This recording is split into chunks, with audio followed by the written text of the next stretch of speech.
छत्तीसगढ़ के बाद अब राजस्थान का मुख्यमंत्री कौन होने जा रहा है, इस पर से सस्पेंस आज खत्म हो जाएगा, पर्दा हट जाएगा। जी हां, इस वक्त की बड़ी खबर आपको बता दें, राजस्थान में विधायक दल की बैठक होने वाली है और उससे पहले राजस्थान में हलचल बहुत तेज है। जहां छत्तीसगढ़ में एक आदिवासी चेहरे को प्रमुखता दी गई, ओबीसी चेहरे को मध्य प्रदेश में कमान सौंपी गई, तो अब कयास ये लगाए जा रहे हैं कि राजस्थान में आधी आबादी को वो नेतृत्व दिया जा सकता है, वो प्रतिनिधित्व दिया जा सकता है। राजस्थान में कोई महिला मुख्यमंत्री बनाई जा सकती है। एक एक डिटेल पर विस्तार से चर्चा होगी। हमारे सहयोगी दिल्ली से लेकर राजस्थान तक हर खबर पर अपनी पैनी नजरें गढ़ाए हुए हैं। सबसे बड़ी खबर आपको बता दें, राजस्थान में विधायक दल की बैठक शुरू होने से पहले वसुंधरा राजे के घर भी हलचल बढ़ी हुई है। आपको बता दें, वसुंधरा राजे एक के बाद एक विधायकों से मुलाकात कर रही हैं। इस वक्त वसुंधरा के घर पर विधायकों के पहुंचने का सिलसिला शुरू हो गया है। कुल 5 विधायक वसुंधरा राजे के घर पहुंचे हैं। विधायक दल की बैठक से पहले क्या ये वसुंधरा राजे का शक्ति प्रदर्शन कहा जाएगा, हम जानकारी लेंगे अपने संवाददाताओं से। मालवीय नगर जयपुर से विधायक कालीचरण सर्राफ इस वक्त वसुंधरा राजे से मुलाकात करने के लिए पहुंचे हैं। शेरगढ़ से विधायक बाबू सिंह राठौर, ये भी वसुंधरा राजे के करीबी नेता बताए जाते हैं, ये भी मुलाकात के लिए पहुंचे हैं। सिविल लाइन से विधायक गोपाल शर्मा वसुंधरा राजे के घर पहुंचे हैं और विधायक प्रताप सिंघवी वसुंधरा के घर पहुंचे हैं। तो कुल 5 विधायक इस वक्त तस्वीरें आप देख रहे हैं जो वसुंधरा राजे से मिलने के लिए पहुंचे हैं।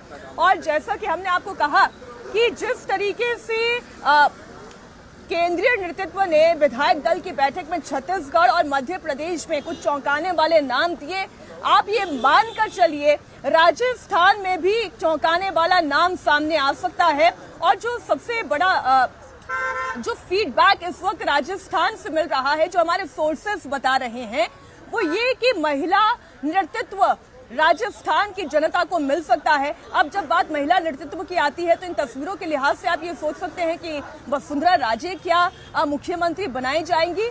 लेकिन आपको जानकारी दे दें कि अभी तक जो भूमिका बन रही है, जो दिख रहा है, जिस तरीके का सरप्राइज दिया गया है इन दोनों राज्यों में यानी छत्तीसगढ़ और मध्य प्रदेश में, तो आप ये मानकर चलिए कोई चौंकाने वाला नाम सामने आ सकता है।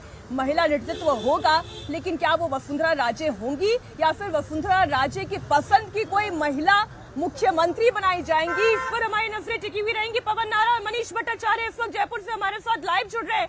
आइए सीधा उन्हीं का रुख करते हैं। 2 नाम ऐसे चल रहे हैं मनीष, जिस पर अगर हम ये कहें चौंकाने वाले नाम भी हैं, ये महिला नेतृत्व भी है, और एक ऐसा नाम जिसमें अनीता बघेल की हम अगर बात करें, वो एक ऐसी शख्सियत है जिनका अगर हम कहें संघ से नाता है, 5 बार की विधायक रह चुकी हैं और इसके अलावा वसुंधरा राजे की वो करीबी नेता भी हैं।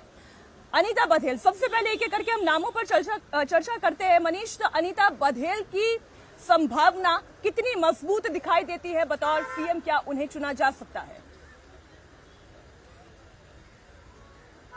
जी हाँ, बिल्कुल। देखिए, अनीता बघेल का नाम अचानक से चर्चा में आया है और उसकी वजह देखिए बहुत बड़ी है। 5वीं बार की विधायक है अनीता बघेल।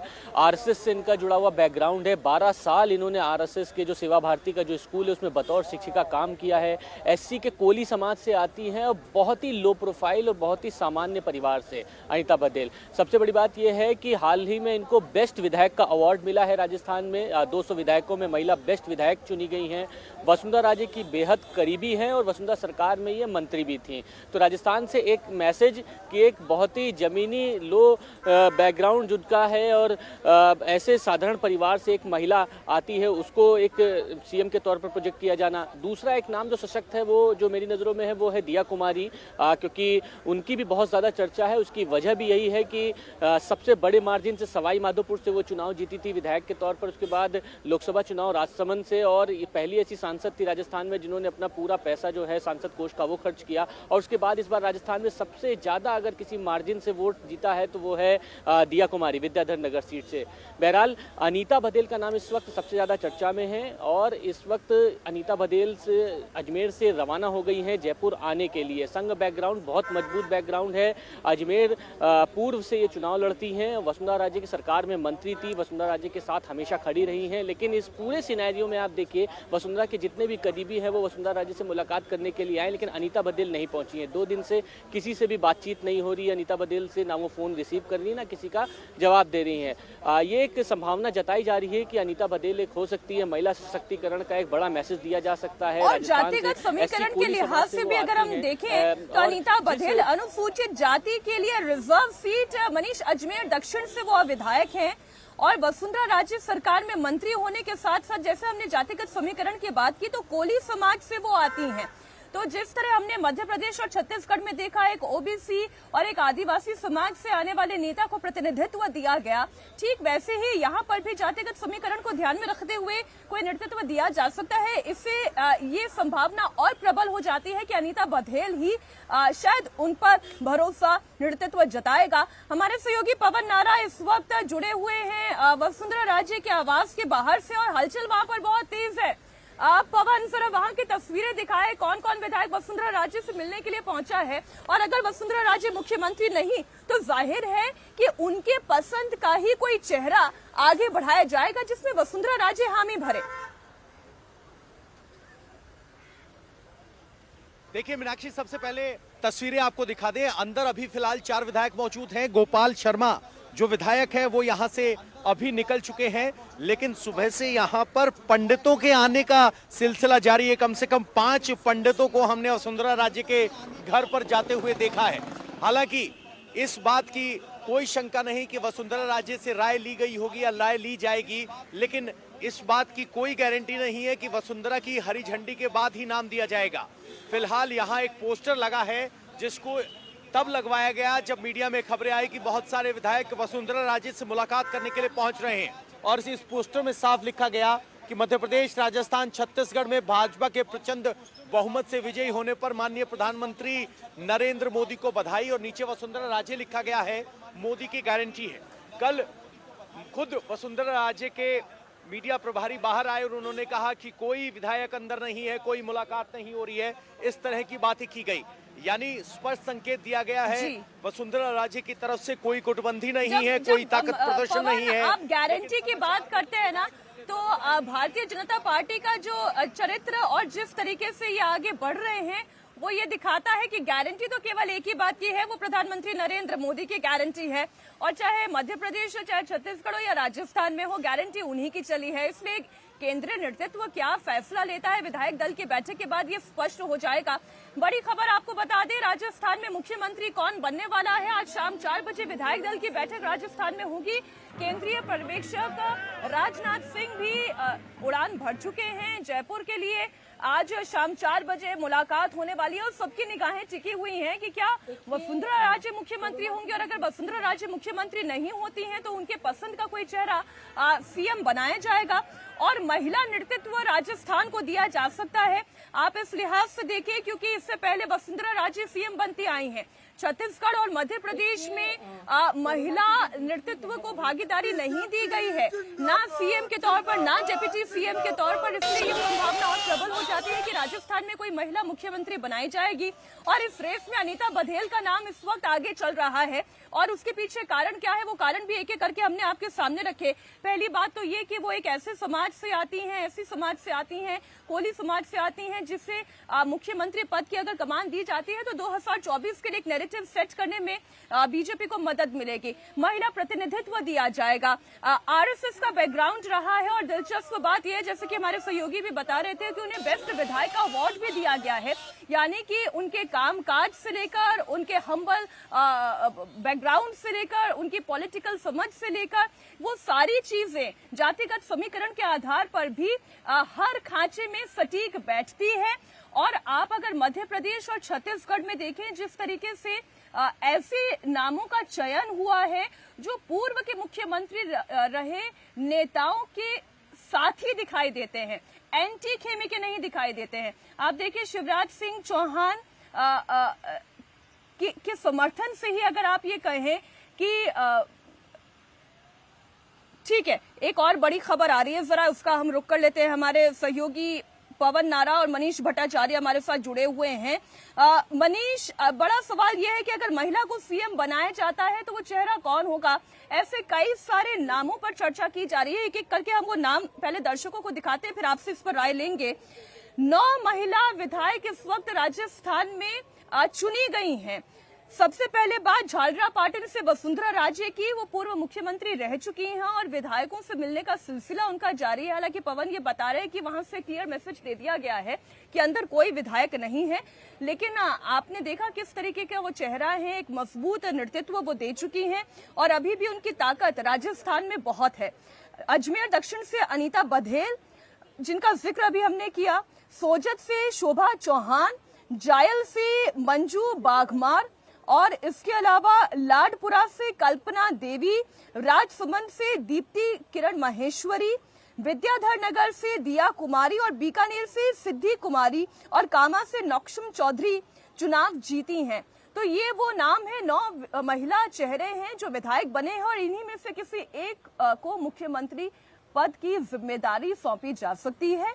अब इसमें से 2 नामों की चर्चा हमने की है, वसुंधरा राजे की बात हुई है, हमने बात की क्या अनीता बघेल को यह जिम्मेदारी दी जा सकती है। अब अगला नाम आता है सिद्धि कुमारी का, बीकानेर से सिद्धि कुमारी। मनीष, कितनी संभावना है सिद्धि कुमारी, क्या क्या बातें उनके समर्थन में जाती हैं? देखिए, सिद्धि कुमारी भी बहुत सीनियर विधायक हैं और बड़ी बात यह है कि राजपूत घराने से ताल्लुक़ रखती हैं। इनके पिता जो करणी सिंह हैं वो 25 साल लगातार सांसद रहे और अगर इनके नाम का वाकई में संशय तो नहीं है, लेकिन अगर इनके नाम पे अगर वाकई में मुहर लगती है तो आप ये समझिए इसमें जातिगत समीकरण सिर्फ इतना है कि मारवाड़ से राजपूतों को साधने की कवायद है। और ये एक ऐसा नाम है कि अगर सिद्धि कुमारी मुख्यमंत्री के तौर पर प्रोजेक्ट की जाती हैं तो कोई भी विधायक इनके लिए मुखरता नहीं दिखाएगा, कोई विवाद बहुत ज़्यादा नहीं है, नॉन कंट्रोवर्शियल चेहरा है। दूसरी बात यह है कि वसुंधरा राजे की बेहद करीबी मानी जाती हैं, बीकानेर राजघराने से ताल्लुकात रखती हैं, बहुत ज़्यादा पढ़ी लिखी, विदेश में पढ़ी लिखी महिला हैं। इन्होंने भी विधायक कोष खूब खर्च किया है, कोई विरोध नहीं है। इनके पिता ने लंबे समय तक के बहुत ज़्यादा सेवा की है, जो 25 साल तक के सांसद रहे हैं। और आप देखिए, मारवाड़ से जाट राजपूत, ये 2 एक ऐसे समीकरण हैं जिनको साधने की हमेशा से सरकार में ज़रूरत है। और ये कहावत भी कही जाती है कि जिसने मारवाड़ को साध लिया राजस्थान के सिंहासन पर वही बैठता है। और अगर सिद्धि कुमारी वाकई में नाम आता है तो वाकई में कोई बहुत बड़ी चौंकाने वाली बात नहीं होगी। इसमें सीधा जातिगत समीकरण साधने की कोशिश थी और जातिगत समीकरण साधने में सबसे बड़ा रोल राजपूतों को इस बार रखा है। भैरव सिंह शेखावत भी राजस्थान में थे, राजपूत समाज से थे, एक बड़ा नाम था भैरव सिंह शेखावत। और सिद्धि कुमारी के अगर नाम प्रमुखता से सामने आ रहा है तो इसकी एक बड़ी वजह यही है कि राजपूत समीकरण को साधने की कोशिश, वो भी ऐसे वक्त पर जब 2 से 3 दिन पहले आपने देखा होगा कि राजपूतों ने एक बड़ी ताकत दिखाई थी पूरे राजस्थान में गोगामड़ी की हत्या के बाद। सिद्धि कुमारी हालांकि आप देखिए विधानसभा में जब कभी भी आती हैं तो हर कोई जो नेता है उनका अभिवादन करता है। बहुत सीनियर विधायक भी हैं, वसुंधरा के साथ हमेशा वो नजर आती रही हैं। शुरुआत में जब वो पहली विधायक बनी तो सबसे पहले वसुंधरा राजे के घर पर पहुंची थी और बतौर आशीर्वाद के तौर पर ये फोटोज आई थी कि विधायक बनते ही वसुंधरा राजे का आशीर्वाद लेने के लिए वो पहुंची। तो कुल मिलाकर इस नाम पर कोई संशय तो बहुत ज्यादा नहीं दिख रहा है, लेकिन प्रमुखता से नाम आ रहा है। लेकिन मैं एक नाम है जो कि मनीष की अगर सिद्धि कुमारी का नाम आगे बढ़ाया जाता है तब भी वसुंधरा राजे को कोई दिक्कत होनी नहीं चाहिए, क्योंकि उनकी खेमे की ही ये नेता है। और अगर वसुंधरा राजे नहीं तो फिर उनके खेमे का ही कोई व्यक्ति, यदि कोई महिला अगर मुख्यमंत्री बनाई जाती है तो इसमें उनका भी आशीर्वाद हासिल रहेगा। बड़ी खबर आपको ये बता दें, चर्चा में एक बात तो तय है कि राजस्थान में महिला विधायक है, किसी महिला विधायक को नेतृत्व दिया जा सकता है। और अगर हम 2 और राज्यों की बात करें, आप देखें छत्तीसगढ़ और मध्य प्रदेश। छत्तीसगढ़ में जहां आदिवासी समाज से आने वाले विष्णुदेव साय को यह जिम्मेदारी सौंपी गई है, तो मध्य प्रदेश में कमान ओबीसी समुदाय से आने वाले मोहन यादव को जिम्मेदारी दी गई है। अब माना यह जा रहा है कि कास्ट इक्वेशन को ध्यान में रखते हुए या तो दलित या फिर सवर्ण समाज से किसी एक चेहरे को नेतृत्व दिया जा सकता है। और इस लिहाज से आप देखें सिद्धि कुमारी और दूसरा नाम अनीता बघेल, ये इस रेस में सबसे आगे दिखाई दे रहे हैं। हालांकि इसके अलावा दलित समाज से आने वाले केंद्रीय मंत्री अर्जुन राम मेघवाल और वैश्य समाज से आने वाले बीजेपी महासचिव सुनील बंसल और आदिवासी समाज से आने वाले किरोड़ी लाल मीणा भी इस रेस में हैं। किरोड़ी लाल मीणा की भी अगर हम बात कर लें तो बहुत सीनियर नेता हैं, अपने इलाके में इनके बहुत अच्छी पैठ है, लेकिन जैसा कि बीजेपी में होता है, आप कयास लगाते रहे, नामों पर चर्चा करते रहे, आखिर में एकदम सरप्राइज नाम सामने आता है। सवर्ण समाज से जो नाम आगे चल रहे हैं उनका भी जरा हम जिक्र कर लें। सवर्ण समाज से केंद्रीय मंत्री गजेंद्र सिंह शेखावत का नाम आगे चल रहा है। इसके अलावा विद्याधर नगर से अच्छे मार्जिन से जीती दिया कुमारी का नाम इस रेस में आगे है। सिद्धि कुमारी पर अभी हमने हमारे सहयोगी मनीष से चर्चा की है। इसके अलावा ओम माथुर, जिन्हें संगठन की बहुत अच्छी समझ है, बहुत सीनियर नेता हैं, उनका भी नाम शामिल है। सीपी जोशी जो बीजेपी के प्रदेश अध्यक्ष रहे हैं, केंद्र में उनकी जिम्मेदारी रही है, लेकिन अब आप देखिए इनका नाम, जो सवर्ण समाज से नाम आते हैं वो एक एक करके हम फिर बताते हैं। गजेंद्र सिंह शेखावत, दिया कुमारी, सिद्धि कुमारी, ओम माथुर और सीपी जोशी का नाम शामिल है। और दलित समाज से अर्जुन राम मेघवाल, वैश्य समाज से सुनील बंसल और आदिवासी समाज से किरोड़ी लाल मीणा का नाम आगे किया जा सकता है। अब पवन भी हमारे साथ जुड़े हुए हैं एक एक करके, चूंकि हम नामों पर चर्चा कर रहे हैं। दलित समाज से हमने बात की कि अनीता बघेल का नाम आगे चल रहा है। अगर इसी कड़ी में हम देखें तो केंद्रीय मंत्री अर्जुन राम मेघवाल, इन्हें जिस तरीके से इनकी पोजीशन को एलिवेट किया गया, इन्हें कानून मंत्री बनाया गया, एक सीनियर नेता है, साफ सुथरी छवि के नेता है अर्जुन राम मेघवाल, ये जिम्मेदारी उन्हें भी दी जा सकती है। अगर महिला नेतृत्व नहीं तो दलित समाज से अर्जुन राम मेघवाल, इनके नाम पर भी चर्चा है। बिल्कुल मीनाक्षी, हमें वो तस्वीर नहीं भूलनी चाहिए जब प्रधानमंत्री नरेंद्र मोदी ने रोड शो किया था, तो प्रधानमंत्री नरेंद्र मोदी के रोड शो में अर्जुन राम मेघवाल उनके पीछे खड़े हुए नजर आए थे, और वो तस्वीर बहुत कुछ कहती है। दो ही चेहरे इस पूरे चुनाव प्रचार में प्रधानमंत्री नरेंद्र मोदी के रथ पर नजर आए, एक सीपी जोशी और दूसरा अर्जुन राम मेघवाल। अगर अर्जुन राम मेघवाल होते हैं, अगर कयास लगाने का वक्त चला गया है, अब लॉजिकल रीजनिंग के हिसाब से सोचिए, एक एसटी समुदाय, एक ओबीसी समुदाय दिया जा चुका है, और एससी समुदाय से अगर बात की जाए तो अर्जुन राम मेघवाल का नाम आगे आता है। केंद्रीय कानून मंत्री की भूमिका वो निभाते रहे, इससे पहले भी कैबिनेट में रहे हैं और उनका ट्रैक रिकॉर्ड शानदार रहा है। लेकिन अभी तक जो कयास है वो इस बात को लेकर है कि क्या एमएलए होगा या एमएलए, नॉन एमएलए को भी यहां मुख्यमंत्री बनाया जा सकता है। आपने महिला कैंडिडेट्स की बात की, मैं वसुंधरा राजे के घर के सामने हूं, जरा 9 कैंडिडेट सुन लीजिए, जो 9 महिला हैं जो जीत कर आई हैं। यहां दिया कुमारी हैं, अनीता बघेल हैं, मंजू वाघमार हैं, शोभा चौहान है, दीप्ति करण महेश्वरी हैं, कल्पना देवी हैं, वसुंधरा राजे हैं, सिद्धि कुमारी हैं और नौक्षम चौधरी हैं। ये वो 9 महिला एमएलए हैं जो बीजेपी की तरफ से आई हैं। लेकिन देखना होगा कि जहां जाट और राजपूत समाज एक बड़ा प्रतिनिधित्व यहां रखता है, यहां पर क्या एससी कम्युनिटी का कोई नेता मुख्यमंत्री के तौर पर चुना जाएगा या नहीं, ये सब कयास है। लेकिन सबके बड़ी बात यह कि वसुंधरा राजे के घर पर सुबह से हमने देखा है कई और पंडित जी पवन, केवल पहुंच हम चुके मुख्यमंत्री हैं। की बात क्यों करें, एक मुख्यमंत्री 2 डिप्टी सीएम का पद भी तो दिया जा सकता है, जिस तरीके से हमने मध्य प्रदेश और छत्तीसगढ़ में देखा। हम इस पर करेंगे आगे विस्तार से चर्चा। मनीष भट्टाचार्य, पवन नारा हमारे साथ जयपुर से जुड़े हुए हैं। हमें